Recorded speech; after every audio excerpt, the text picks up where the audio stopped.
Our final reader is a second year published in the Ars Poetica contributor, whose postmodernist sense of humor is unparalleled. Please welcome Scott Wilson.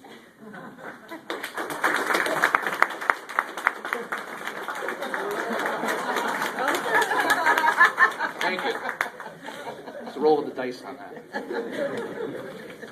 The story I'm going to read was inspired by a news story about one of Charlie Manson's cult followers and their trial. So, of course, it has nothing to do with that. It's called The Unavoidable Dilemma of Chauncey P. Simm. We first met during that magical time known as spring, just two free spirits haunting the city of apples. Our paths crossed somewhere in Central Park. I was building tongue depressor sculptures of dead Russian authors. She was lighting cigarettes and feeding them to pigeons. A smoldering bird set my wooden likeness of Nabokov aflame, and I pursued her across the park with every intention of avenging poor Vladimir. My wrath stopped me in its tracks, however, by her stunning beauty and a vicious blow to the larynx. She was part Bruce Lee, part Florence Nightingale, and she promptly nursed me back to health after thoroughly kicking my ass. I regained consciousness with a flutter in my heart, helped along by her flawless CPR. I felt a love for her, more powerful than the pity in her eyes, a love swelling within me like a bruised kidney. We shared ourselves with one another, right there in the bushes, as she gently cradled my head and checked me for spinal injuries. It seemed we were kindred souls, haunted by similar passions. She explained that her smoking pigeons were an anarchic attempt at abstract performance art, meant to illustrate the environmental link between lung cancer and the avian flu. I confessed that I was cursed with an abundance of tongue depressors. We spent the rest of the afternoon asking probing questions of one another and evading park security. Our newfound affections and mutual curiosity had surpassed the restraints that shyness and no trespassing signs usually afford one in mixed company. Our backgrounds were as similar as mismatched footwear. She was a fractured debutante from a Midwestern town, best left nameless, struck mute at an early age by the sheer beauty inherent in her inability to exist in two places at once. She ran away from home under the darkness of the Yuletide season, vowing never to exist in the same place again. Owing to a severe lack of traveling circuses in the immediate area, she ended up fleeing the only hometown she'd ever known on a Cincinnati bookmobile gone rogue. Her next 3 years were spent like a gypsy in a library, never staying in the same place too long, never reading the same book twice. Her journey ended abruptly, as most often do, with a partially hidden stop sign and a jackknifed ice cream truck. Armed with the hobo equivalent of a PhD in world studies, she had since spent her waking hours hitchhiking and spreading global awareness through the pointless acts of obscure social disobedience. I, on the other hand, had been born in a coma, only to be awakened at the age of 7 by a monstrous thunderclap that split the heavens and set off every car alarm in 3 surrounding counties. Tutored endlessly until the age of awareness to catch me up with the rest of those sharing my birthday, I was released into the world at the age of 17, a well-educated social recluse and societal misfit.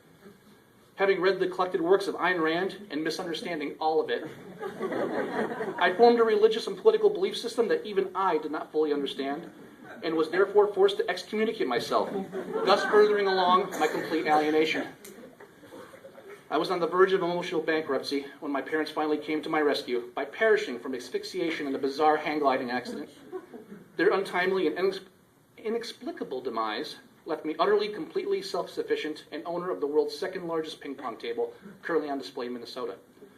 Our life stories were so alike it was downright eerie, and there was a brief moment in which we each assumed the other was a doppelganger intent on stealing their soul. The scuffle that followed this confusion cemented our relationship and left me recuperating in intensive care for several weeks. She would come to visit me every other day, scaling out onto the ledge and blowing kisses at me through the window, even though visiting hours were still in effect. By the time my recuperation was complete, we had gained a devotional fascination for one another that bordered on stalking. It was not long after my graduation from physical therapy that we made a home for ourselves in a small 7-bedroom apartment overlooking the first 18 floors of a styrofoam recycling plant. My new late partner, having spent half of her existence as a transient, had accumulated more possessions than a comic book convention collector. And it took several months for us to have her stuff shipped to our new home from numerous storage facilities she had rented across the country.